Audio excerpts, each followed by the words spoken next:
Stop waiting for success. Stop wishing for it.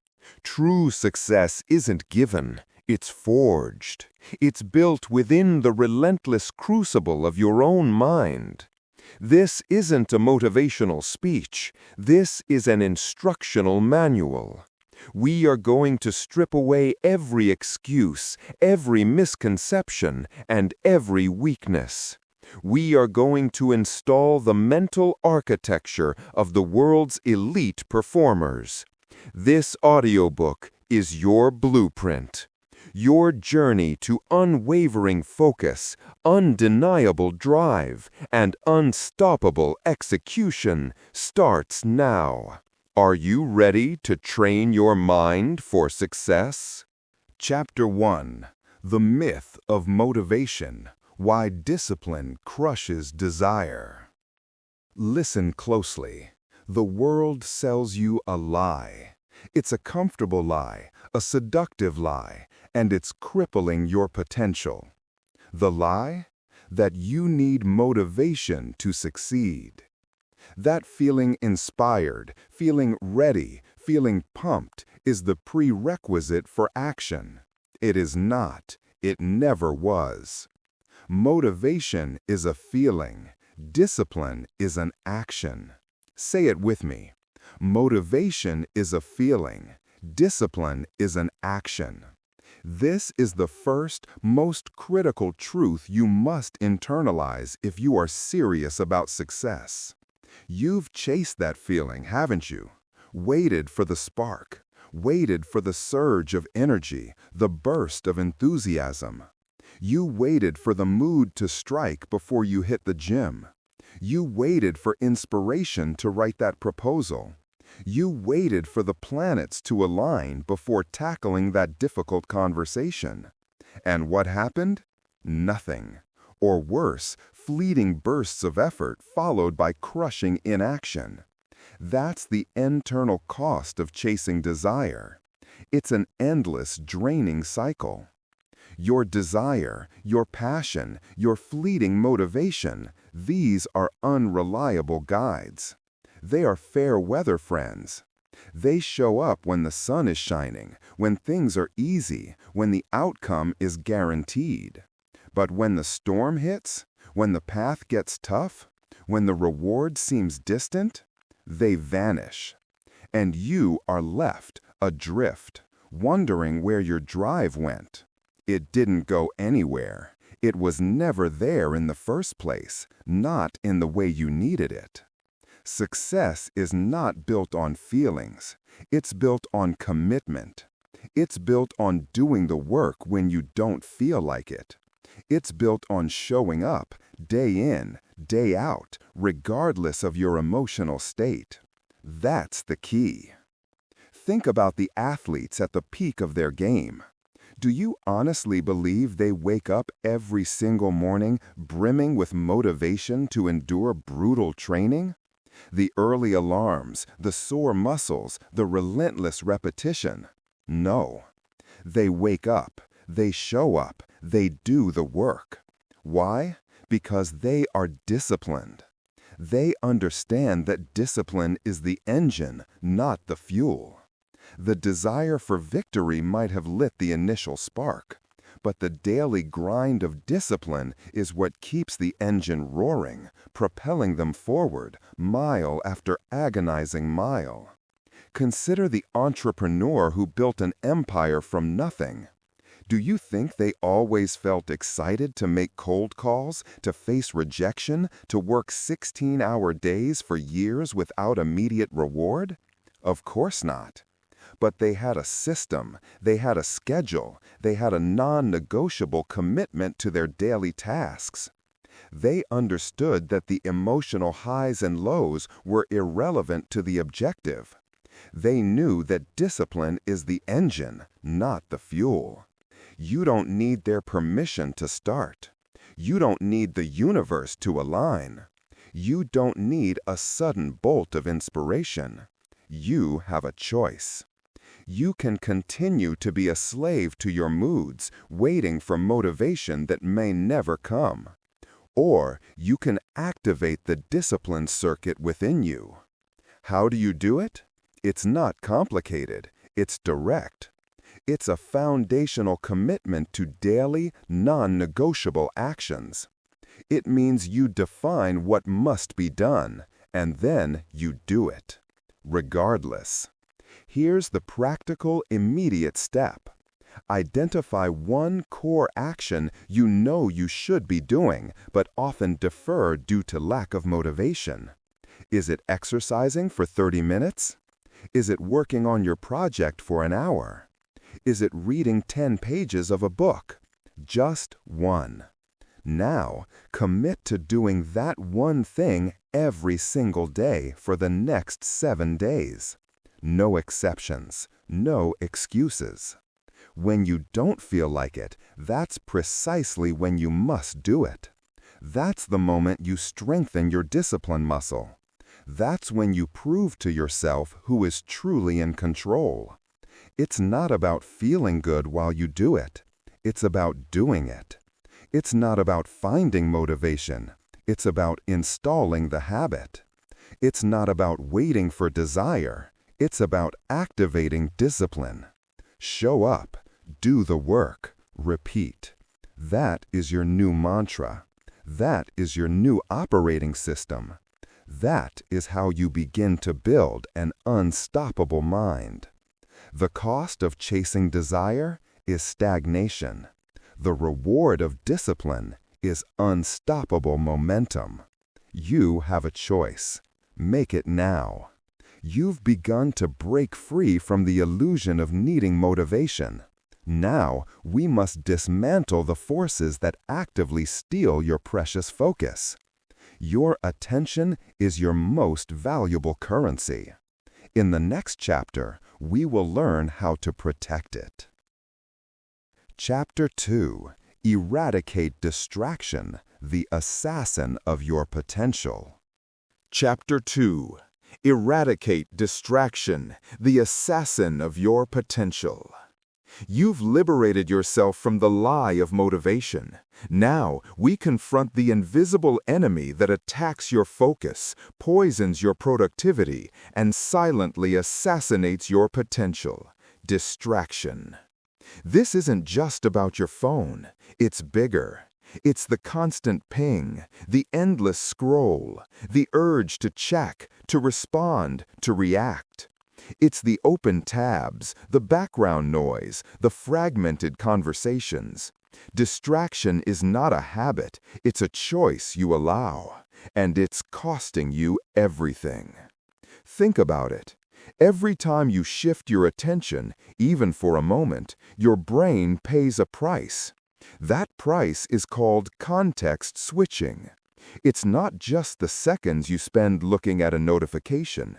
It's the minutes it takes for your mind to re-engage fully with the task you left. Every interruption extracts a tax on your genius, every single one. You cannot achieve deep work, focused effort, or true mastery if you are constantly pulling your mental resources in multiple directions. You think you're multitasking. You're not. You're just doing many things poorly. You're scattering your energy, fragmenting your thought processes, and ensuring that nothing you produce is truly exceptional. The neurological cost is immense. Each shift of attention drains your limited cognitive fuel. It depletes your willpower. It increases mental fatigue. You end the day feeling exhausted, yet you haven't truly accomplished anything of substance. You were busy, you were reactive, you were distracted, but you were not effective.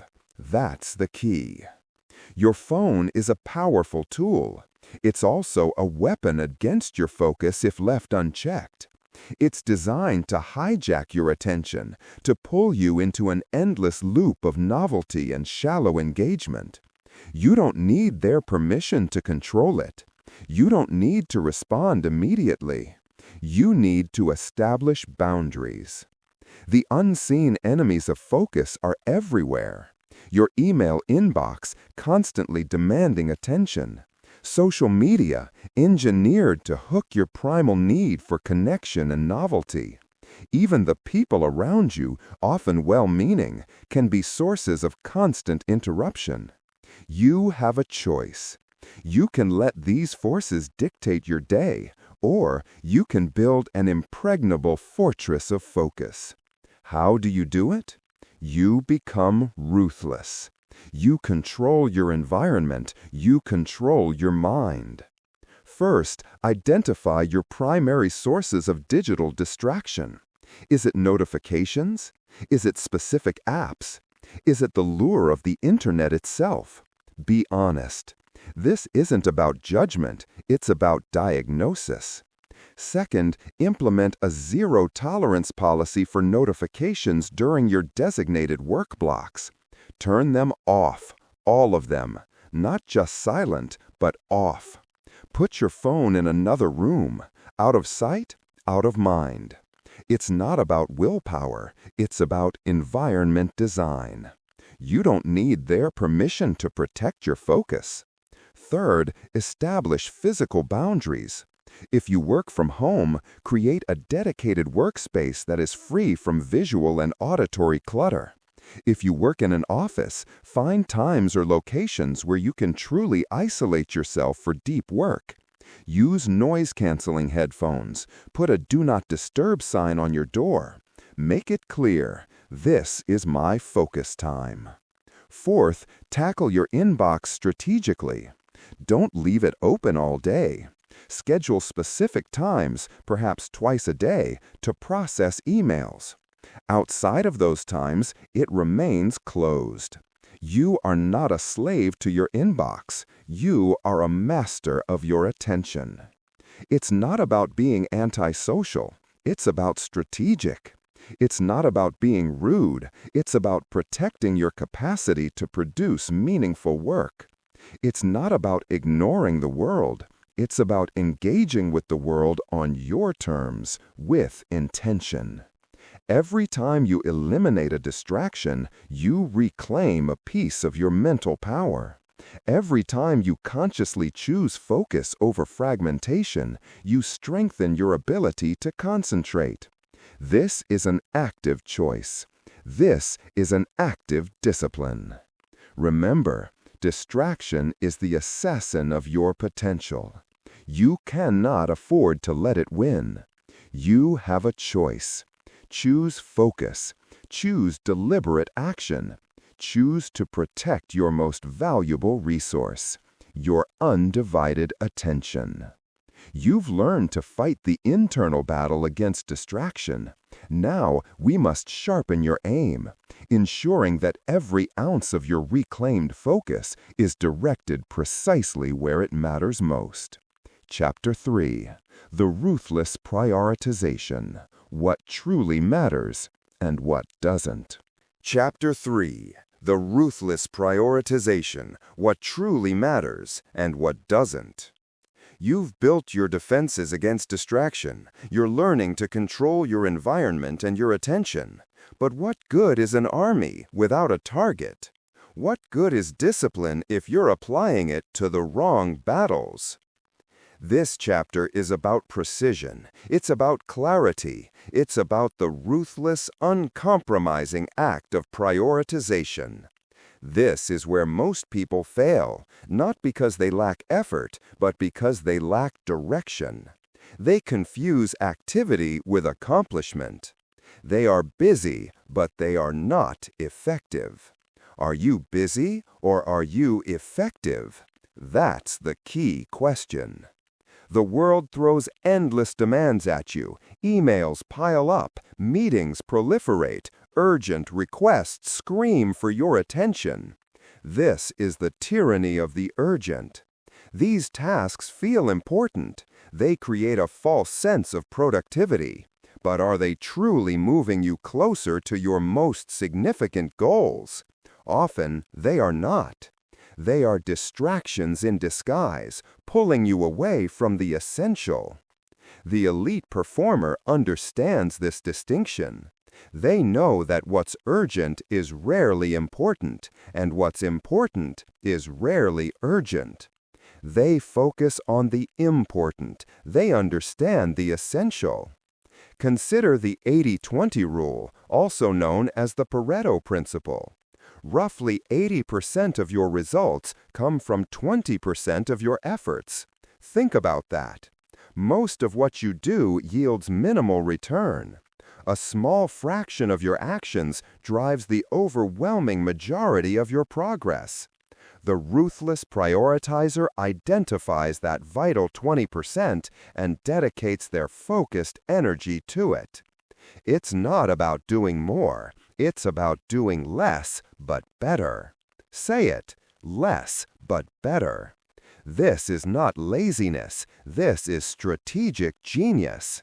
This is the discipline of knowing what to ignore. Look at your to-do list right now. Be honest. How many items on that list are truly high-leverage activities?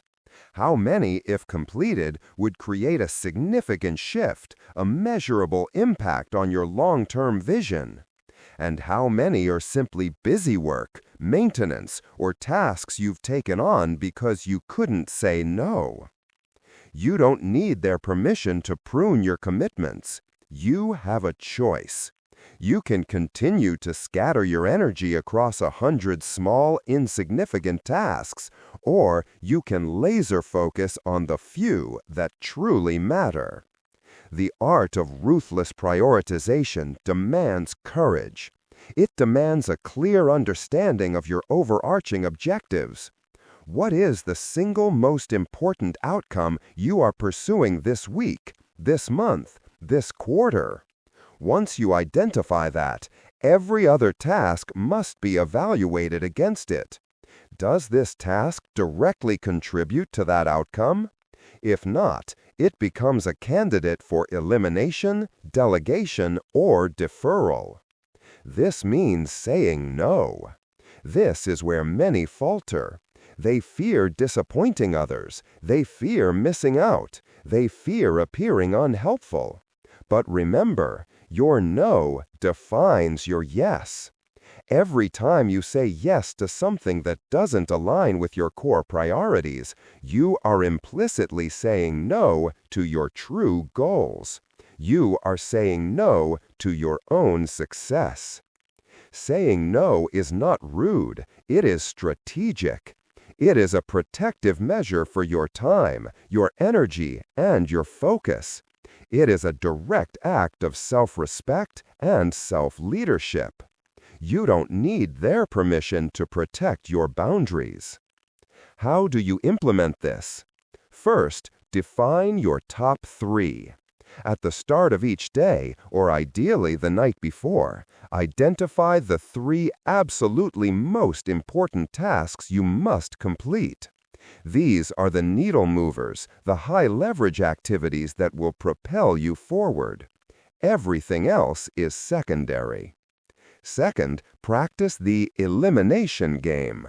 For every new request or task that comes your way, ask yourself, does this directly serve one of my top 3 priorities? If the answer is anything less than a resounding yes, consider how you can eliminate it, delegate it, or postpone it indefinitely. You have a choice. Third, embrace strategic delegation. If a task needs to be done but isn't a high-leverage activity for you, can someone else do it? Can it be automated? Free up your cognitive bandwidth for what truly matters. It's not about being lazy. It's about being efficient. The greatest leaders, the most successful individuals, are not those who do everything. They are those who do the right things. They understand that time is finite and energy is a precious resource. They are ruthless in their protection of both. You are not busy because you are important. You are important because you are effective. And effectiveness comes from clarity, from focus, from the disciplined choice to prioritize. Stop trying to do it all. Start doing what truly matters. Less, but better.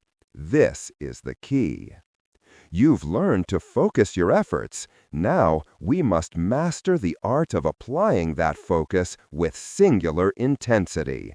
It's time to unleash the power of doing one thing masterfully done. Chapter 4: The Power of Monotask. One Thing Masterfully Done. Chapter 4: The Power of Monotask. One Thing Masterfully Done. You've learned to silence the distractions. You've sharpened your aim with ruthless prioritization. Now, it's time to unleash the full force of your focused energy on a single target. It's time to embrace the superpower of monotasking. The world champions multitasking. It glorifies the individual juggling 5 projects, answering emails, taking calls, and being productive.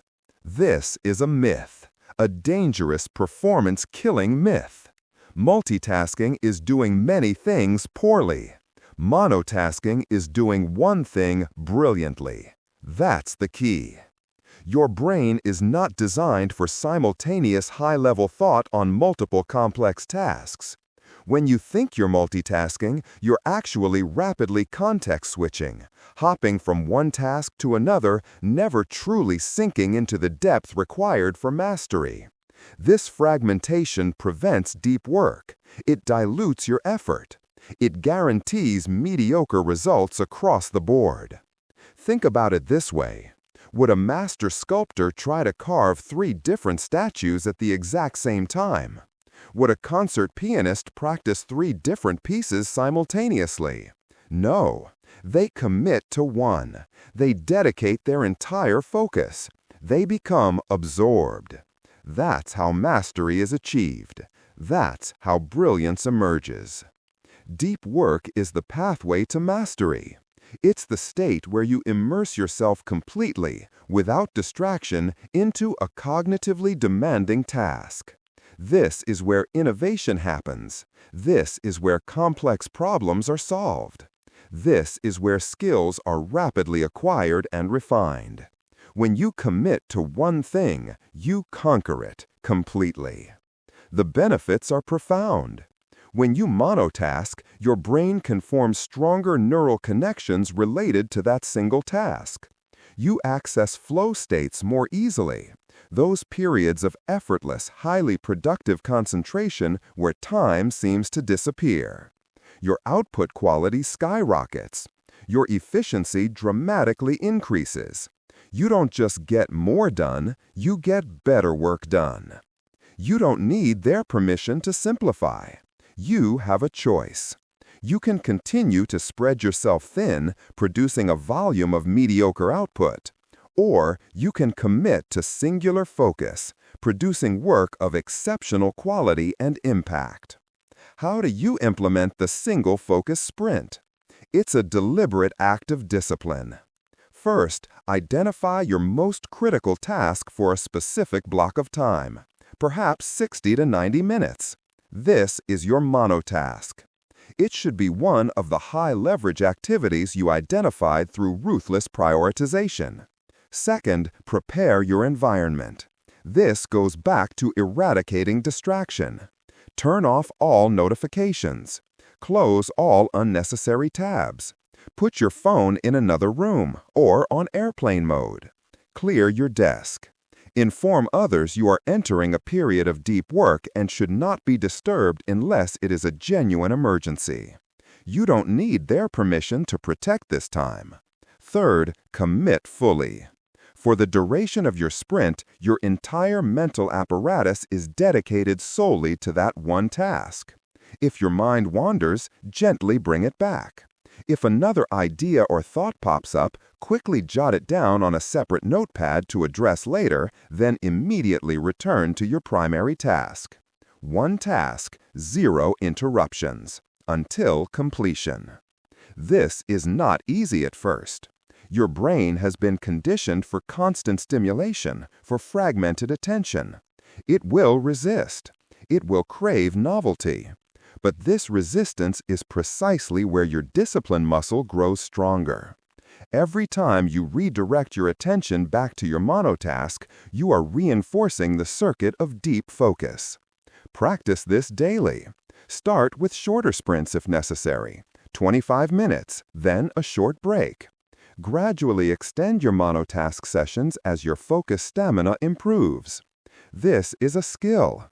Like any skill, it requires consistent, deliberate practice. It's not about being inflexible, it's about being effective. It's not about ignoring everything else, it's about giving your most important work the undivided attention it deserves. The elite performer understands that true speed comes not from doing many things quickly, but from doing one important thing with profound, unbroken concentration. They choose depth over breadth. They choose quantity over quality. They choose mastery. You have a choice. Stop chasing the illusion of multitasking. Embrace the undeniable power of monotasking. Commit to one. Conquer it completely.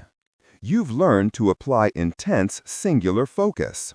Now, we must extend that intensity not just to moments, but to every single day, building momentum through unwavering consistency. Chapter 5. The Unseen Grind. Consistency over intensity. You are mastering your mind. You're deflecting distraction. You're prioritizing with precision. You're executing with singular focus. Now, we must add the most crucial ingredient for truly transformative success: consistency. The world sells you the illusion of the big break, the overnight sensation, the sudden stroke of genius. It romanticizes the intense, fleeting burst of effort that supposedly catapults individuals to the top. This is a dangerous lie. It makes you wait for a miracle rather than building one. Success is built in the daily, unseen hours. That's the key. Real, lasting success is not a sudden explosion. It's a slow, steady burn. It's the relentless accumulation of small, seemingly insignificant actions, repeated day after day, week after week, year after year. This is the unseen grind. This is where empires are built. This is where mastery is forged. Think about the compounding effect. A small investment, consistently made, grows exponentially over time. A tiny improvement, applied daily, leads to monumental transformation. Just 1% better each day compounds into nearly 37 times better over a year. Your efforts, your disciplines, your consistent choices, they compound, they multiply, they become unstoppable. The illusion of intensity, the sporadic burst of monumental effort can be exhilarating. It feels productive. But without consistency, it dissipates. It's a flash in the pan, leaving you no closer to your goals than before. It's not about how hard you work on any single day. It's about how consistently you work every single day. Consistency isn't sexy. It's unstoppable. Many chase the high of an intense sprint only to crash and burn, convinced they lack the motivation to sustain it. They seek the extreme when the powerful truth lies in the relentless mundane. You have a choice. You can chase the fleeting thrill of intense sporadic effort, or you can embrace the quiet, unyielding power of the consistent daily grind. You don't need their permission to commit to the small daily actions. You don't need a grand gesture. You need a steadfast resolve to show up, to do the work, to repeat. How do you install this powerful discipline? You structure your non-negotiable minimums. First, identify the absolute minimum daily action for your most important goals. Not the ideal, not the overwhelming, the minimum. For fitness, it might be 15 minutes of movement. For your creative project, 30 minutes of focused work. For learning, reading 10 pages. These are the actions you commit to, no matter what. Second, integrate these minimums into your daily schedule. Make them non-negotiable. Treat them with the same respect you would a critical appointment. These are commitments to yourself, commitments to your future. You don't skip critical appointments.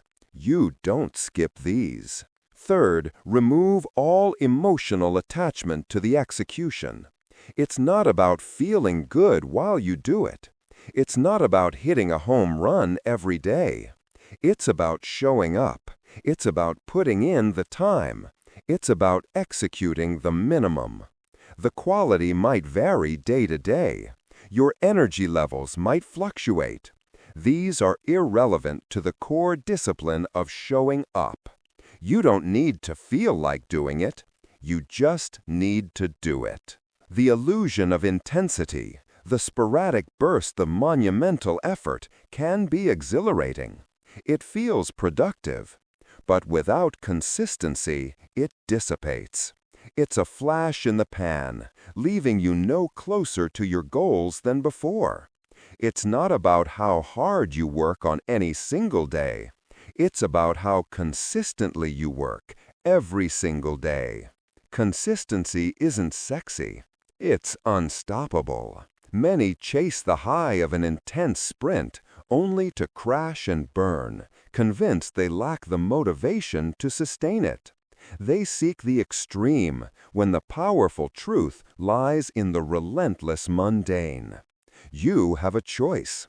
You can chase the fleeting thrill of intense sporadic effort, or you can embrace the quiet, unyielding power of the consistent daily grind.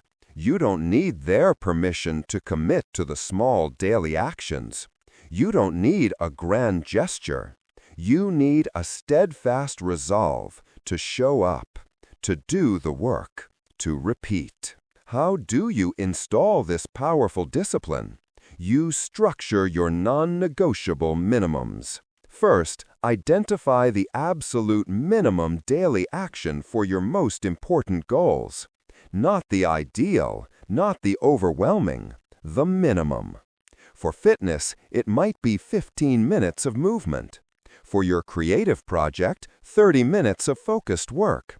For learning, reading 10 pages. These are the actions you commit to, no matter what. Second, integrate these minimums into your daily schedule. Make them non-negotiable. Treat them with the same respect you would a critical appointment. These are commitments to yourself, commitments to your future. You don't skip critical appointments. You don't skip these. Third, remove all emotional attachment to the execution. It's not about feeling good while you do it. It's not about hitting a home run every day. It's about showing up. It's about putting in the time. It's about executing the minimum. The quality might vary day to day. Your energy levels might fluctuate. These are irrelevant to the core discipline of showing up. You don't need to feel like doing it. You just need to do it. This is where true mental toughness is built. It's easy to work hard when you're inspired. It's easy to push when you're seeing immediate results. But the elite performer understands that sustained progress comes from pushing through when results are invisible, when progress feels slow, when the motivation has long since faded. What are your 1% improvements today? That's the question you must ask yourself. Every single time you uphold your non-negotiable minimum, you reinforce the neural pathways of discipline. You build self-trust. You prove to yourself again and again that you are someone who follows through, regardless of circumstance. The unseen grind is not glamorous. It will not earn you immediate applause, but it will, inevitably, earn you unprecedented results. It is the bedrock of all lasting achievement. You don't need their permission to embrace it. You have a choice. Embrace the mundane. Embrace the daily. Embrace the consistent.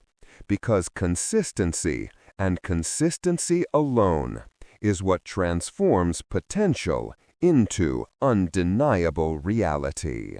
You've learned to grind relentlessly and consistently, but even the most disciplined mind can be derailed by its own internal landscape.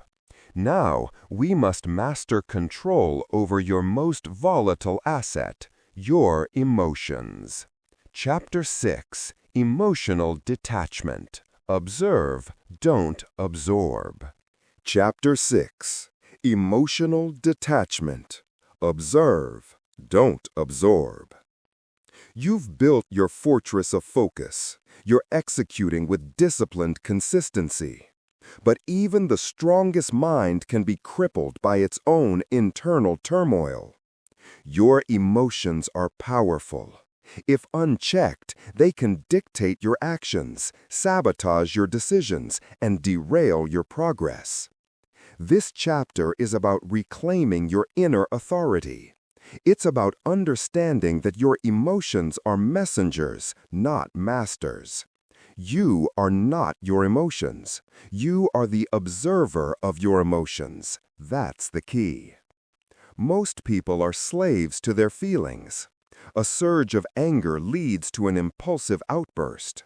A wave of anxiety paralyzes action. A pang of fear prevents them from taking necessary risks. They absorb every emotion, letting it define their reality and dictate their response. This is a weakness. This is a vulnerability. The elite performer operates differently. They understand that emotional reactivity is a luxury they cannot afford. They cultivate an emotional filter. They learn to feel without being consumed. They learn to observe their emotional landscape without letting it dictate their actions. They choose to respond, not react. Think of a chess grandmaster. Under immense pressure, facing a critical move, do they allow panic or frustration to cloud their judgment? No. They observe the board. They analyze the pieces. They calculate the possibilities. Their emotions might be present, but they are compartmentalized. They are data points, not directives. You don't need their permission to control your internal state. You have a choice. You can be swept away by every emotional wave, or you can stand firm, anchored by your discipline, and choose your response with intention. The process of emotional detachment is not about becoming emotionless. It's about creating a crucial mental gap between the stimulus and your reaction. It's about gaining conscious control over your emotional processing. Here's how you cultivate this elite performer's emotional filter. First, acknowledge the emotion. When anger rises, don't suppress it. Don't judge it. Simply say to yourself, I am feeling anger right now. Name it. This act of naming creates a slight distance. It shifts you from being in the emotion to observing the emotion. Second, understand its message. Emotions often carry information. Fear might be signaling a perceived threat. Frustration might be indicating a blocked path. Ask yourself, what is this emotion trying to tell me? But crucially, separate the message from the imperative to act on it immediately. The message is data. Your action is a choice. Third, engage in a deliberate pause. This is the critical moment. When an intense emotion arises, do not immediately react. Pause. Take a deep breath. Acknowledge the physical sensations of the emotion. This pause is your window of opportunity to regain control. This is where you choose your state. Fourth, choose your response. Once you've paused, you can consciously decide how to act. Does this emotion serve my highest objective? Is reacting impulsively productive? Or is a calm, strategic response more effective? This is the core discipline. Respond, don't react. For example, imagine a setback in your project. The immediate emotion might be frustration or disappointment. The unexamined response is to give up, complain, or lash out. The detached response is to acknowledge the frustration. I am feeling frustration. Understand its message. This frustration tells me I hit an obstacle. Pause and then choose a constructive action. What is the next logical step to overcome this? You don't need their permission to feel, but you have a choice in how you process those feelings. This takes practice. It takes self-awareness.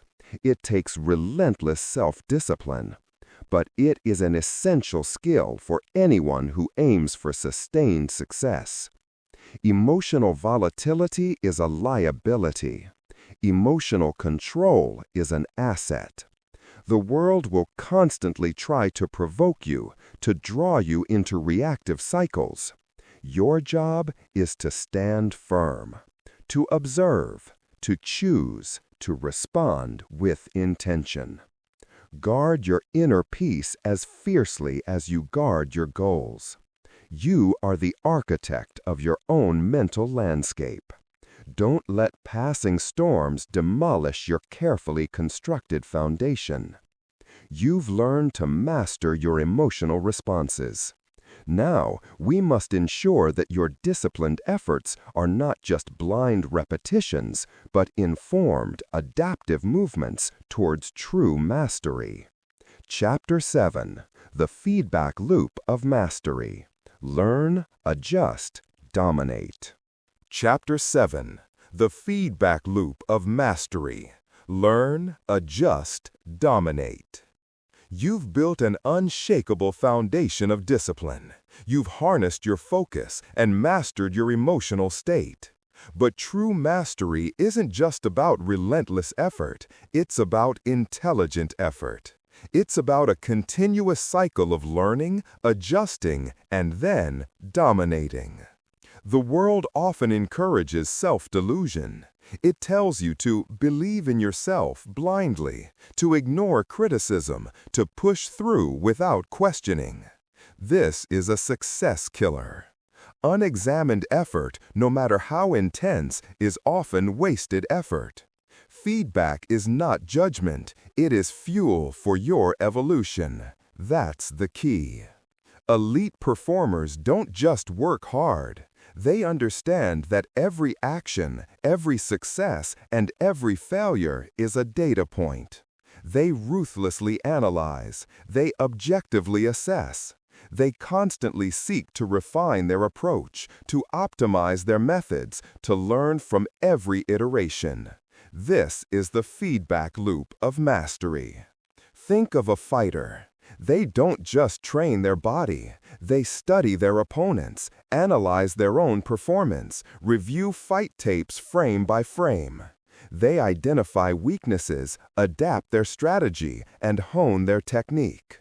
Every rep is a chance to refine. This is not about being perfect, it's about being perpetually better. You don't need their permission to scrutinize your own performance. You have a choice. You can cling to ego, ignore your shortcomings, and repeat the same mistakes. Or you can embrace objective reality, seek out truth, and accelerate your growth. How do you build a ruthless self-assessment system? First, cultivate radical honesty. Look at your results, not your intentions. Did you achieve your goal? If not, why? Was it a flaw in your strategy? A gap in your execution? A misjudgment of resources? Remove emotion from the equation. This is not about blaming, it's about understanding. Second, actively seek out constructive criticism. Don't wait for feedback to come to you. Ask for it. From mentors, from peers, from those you trust to be brutally honest. Be open to hearing what you don't want to hear. Remember, feedback is not judgment, it is fuel for your evolution. Your ego is not your amigo when it comes to growth. Third, establish clear metrics for success. How will you objectively measure your progress? If you can't measure it, you can't improve it. Define what success looks like before you begin, so you have a clear benchmark for evaluation. This removes ambiguity. It forces objectivity. Fourth, implement a regular review process. At the end of each day, week, or month, take dedicated time to review your performance. Ask yourself, what went well? What didn't go well? What did I learn? What will I change? This consistent self-reflection is where the magic happens. This is where you identify patterns, both successful and detrimental. The art of iterative improvement is central to this. You don't aim for a perfect plan from the outset. You aim for a good plan, execute it, gather data, identify what worked and what didn't, and then adjust. This is a continuous cycle. It's never done. It's always evolving. Consider the engineer constantly refining a product. They release a version, get user feedback, identify bugs, and then iterate. They don't give up because the first version wasn't perfect. They learn, adjust, they improve. Every iteration brings them closer to mastery. You don't need their permission to make mistakes. You need the discipline to learn from them. You need the courage to adjust your course, even if it means a prior approach was flawed. It's not about being right. It's about getting better. Feedback is your compass. Adjustment is your steering wheel. And the relentless pursuit of improvement is your engine. You have a choice. You can resist the truth and stagnate, or you can embrace the feedback loop, learn, adjust, and dominate your chosen field. You've learned to continuously refine your efforts.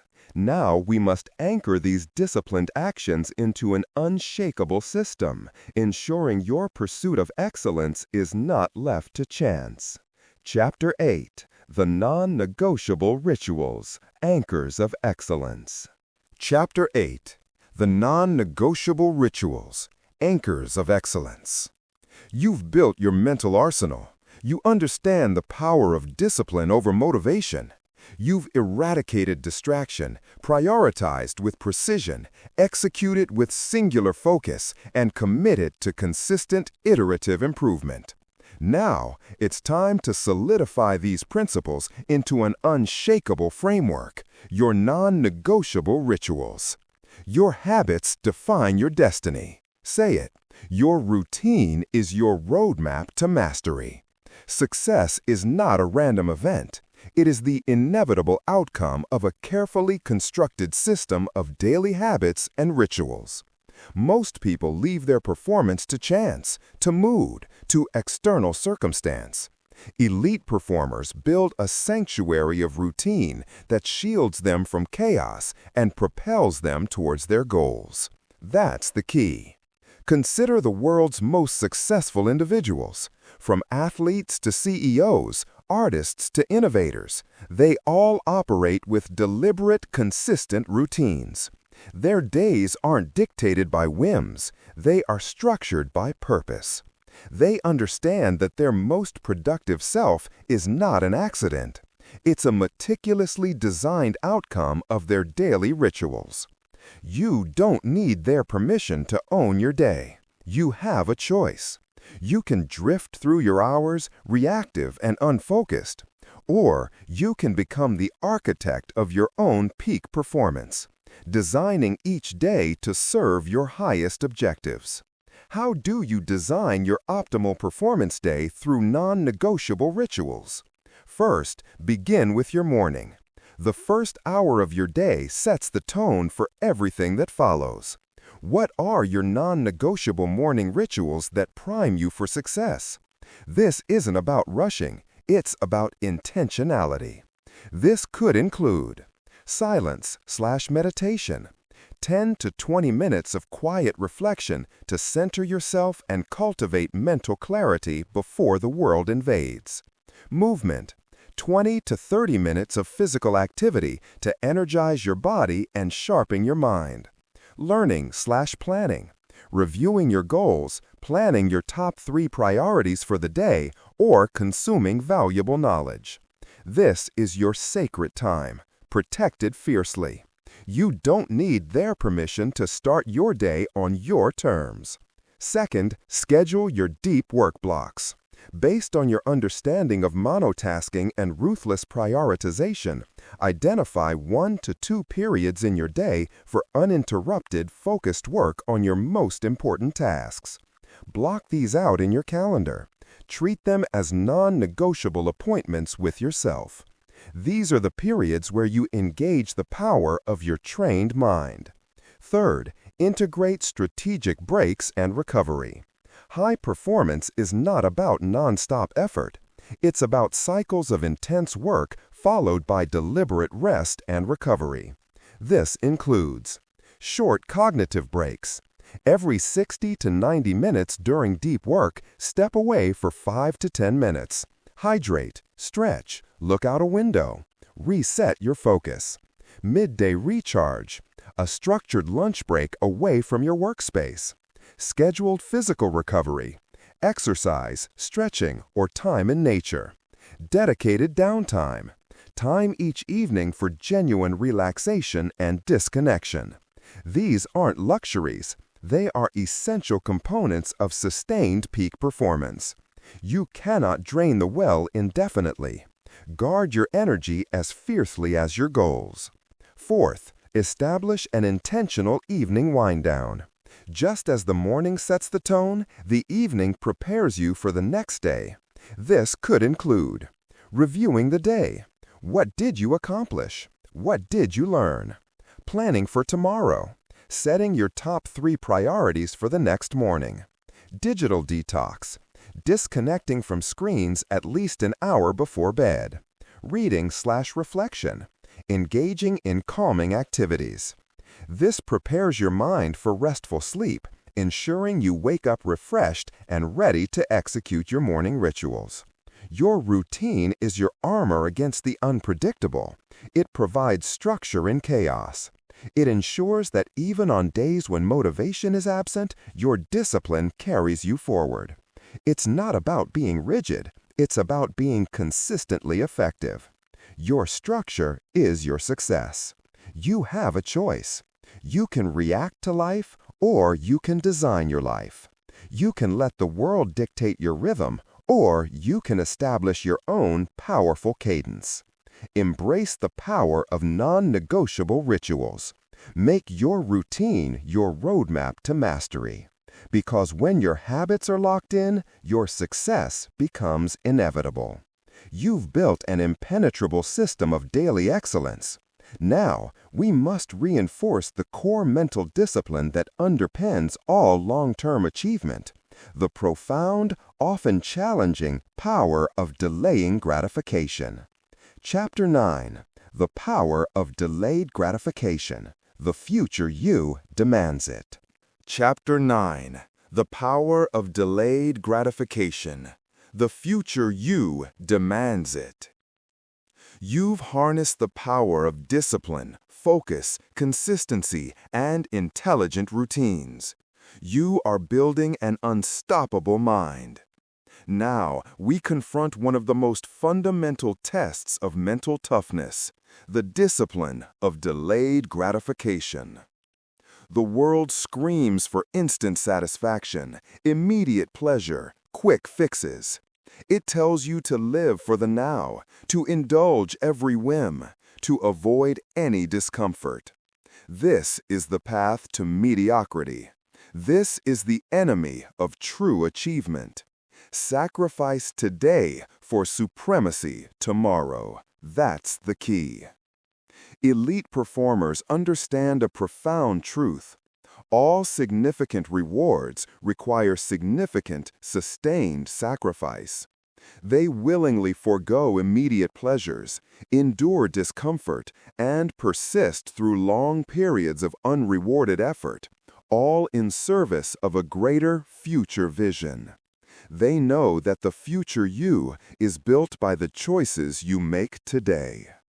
Think about an entrepreneur building a startup. Years of grinding, sleepless nights, financial risk, and constant rejection, all for a potential payoff far in the future. Or an athlete training for the Olympics, enduring brutal workouts, strict diets, and social sacrifices for a medal that may or not materialize years down the line. They choose delayed gratification. They choose the harder path now for the higher reward later. Most people crumble under the weight of this choice. They choose the comfort of the couch over the discipline of the gym. They choose the fleeting pleasure of social media over the focused effort on their craft. They choose the immediate, easy option and wonder why their long-term goals remain elusive. It's not about lacking desire. It's about lacking the discipline to delay gratification. You don't need their permission to make difficult choices. You have a choice. You can appease your present self with fleeting comforts, or you can empower your future self with enduring triumphs. How do you train your future self muscle? First, cultivate a vivid vision of your future. What does ultimate success look like for you? What kind of person do you need to become? What level of achievement do you genuinely desire? Make this vision so clear, so compelling, that the immediate discomfort of delayed gratification pales in comparison to its allure. The stronger your vision, the easier the sacrifice. Second, identify your gratification triggers. What are the immediate pleasures you often choose over long-term gain? Is it excessive scrolling, unhealthy food, procrastination, or frivolous spending? Be brutally honest. Once you identify these triggers, you can build strategies to disarm them. Third, practice intentional resistance. When a gratification trigger arises, don't automatically indulge. Pause. This is the crucial moment of choice. Ask yourself, what immediate comfort am I willing to forego for ultimate achievement? Remind yourself of your vivid future vision. Choose the harder, disciplined path. Each time you resist, you strengthen your discipline. Each time you choose the future, you build your future. Fourth, reframe discomfort. Don't view the temporary sacrifice as punishment. View it as an investment. View it as a deliberate act of building your future self. The burning sensation in the gym is a sign of growth. The loneliness of focused work is a sign of progress. The financial restraint is a sign of future wealth. Patience is not passive, it is a profound act of discipline. Consider the compounding rewards of patience. The student who consistently studies for years, not just for the final exam. The writer who dedicates years to honing their craft before achieving widespread recognition. Their patience, their consistent deferral of instant rewards, ultimately leads to an exponential payoff that those seeking immediate gratification can only dream of. You don't need their permission to suffer. You need the discipline to understand that suffering, in the right context, is a prerequisite for supremacy. It's not about avoiding pain. It's about choosing which pain you will endure, the pain of discipline or the pain of regret. You have a choice. Embrace delayed gratification as your ultimate mental weapon. Wield it with unwavering resolve, because the future you deserves the very best of what you can build today. You've learned to invest in your future self. Now, we bring all these disciplines together to unleash your ultimate power. It's time to understand that your mind is your greatest weapon and how to wield it with absolute mastery. Chapter 10: Your Mind, the Ultimate Weapon, and How to Wield It. Chapter 10: Your Mind, the Ultimate Weapon, and How to Wield It. You've journeyed through the forge of mental training.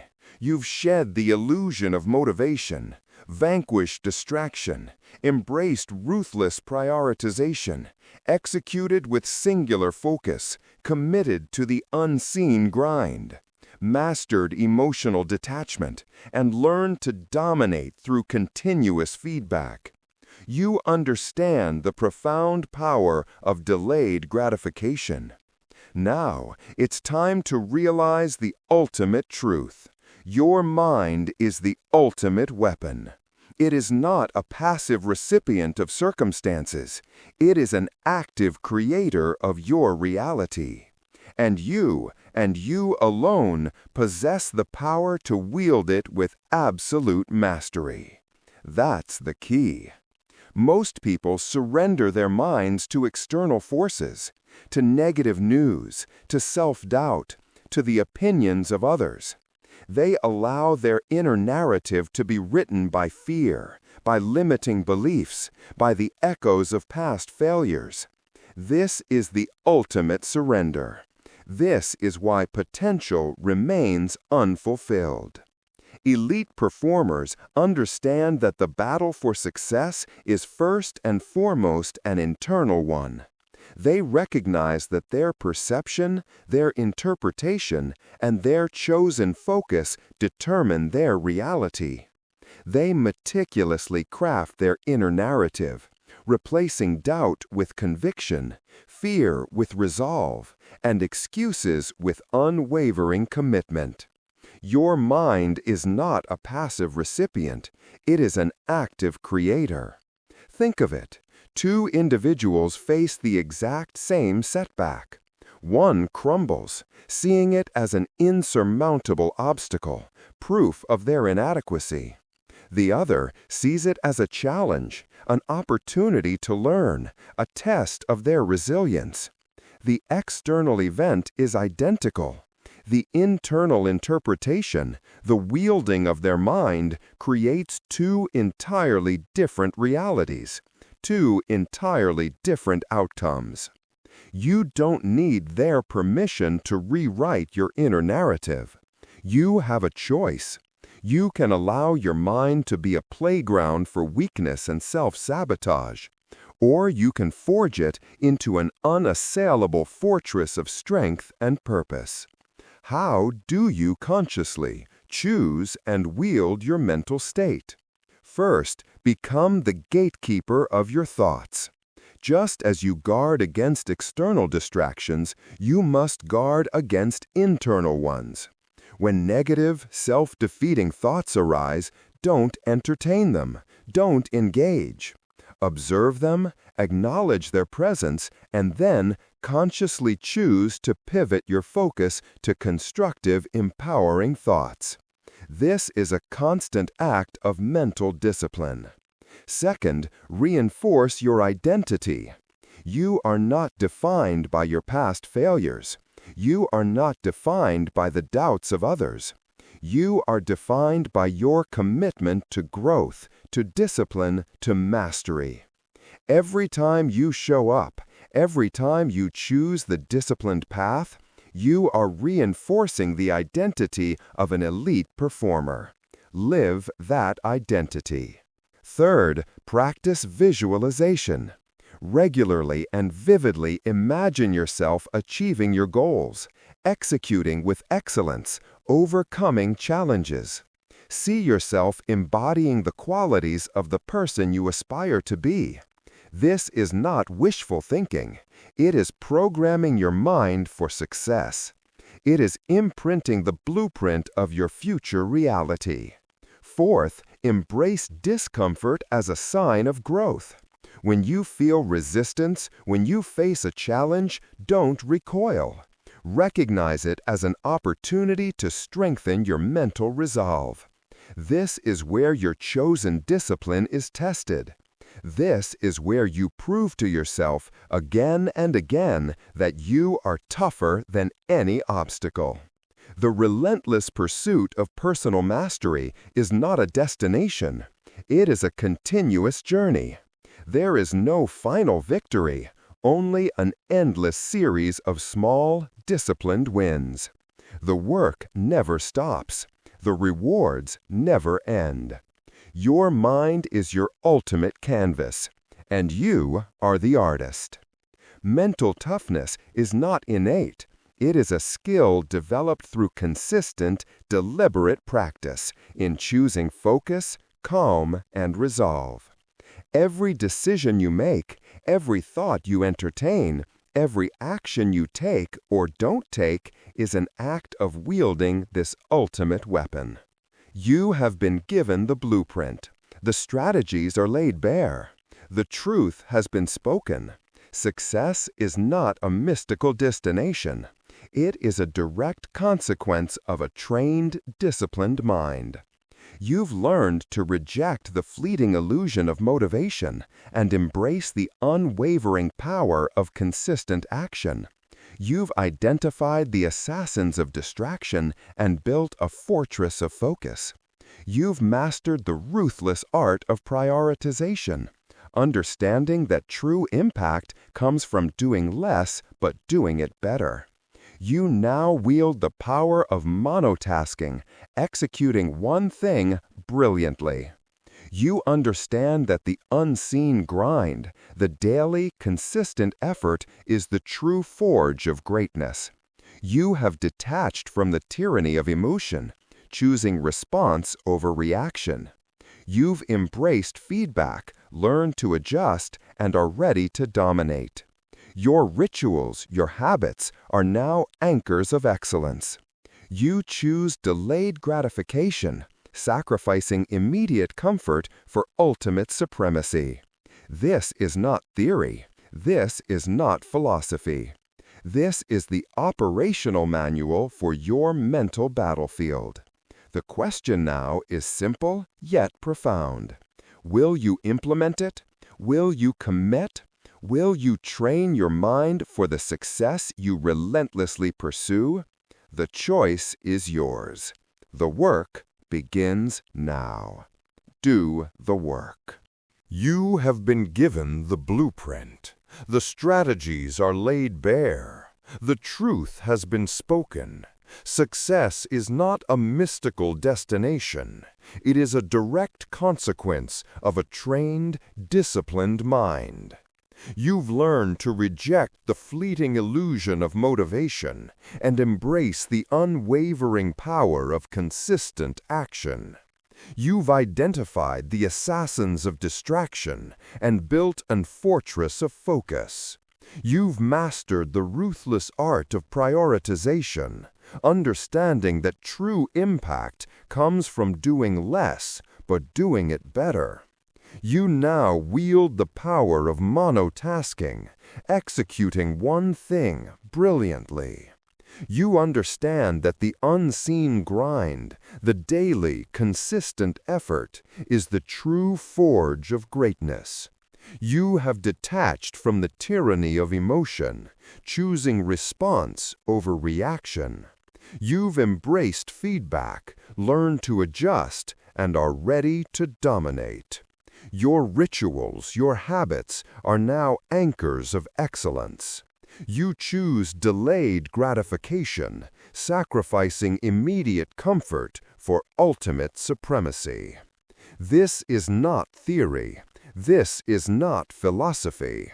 This is the operational manual for your mental battlefield. The question now is simple yet profound. Will you implement it? Will you commit? Will you train your mind for the success you relentlessly pursue? The choice is yours. The work begins now. Do the work.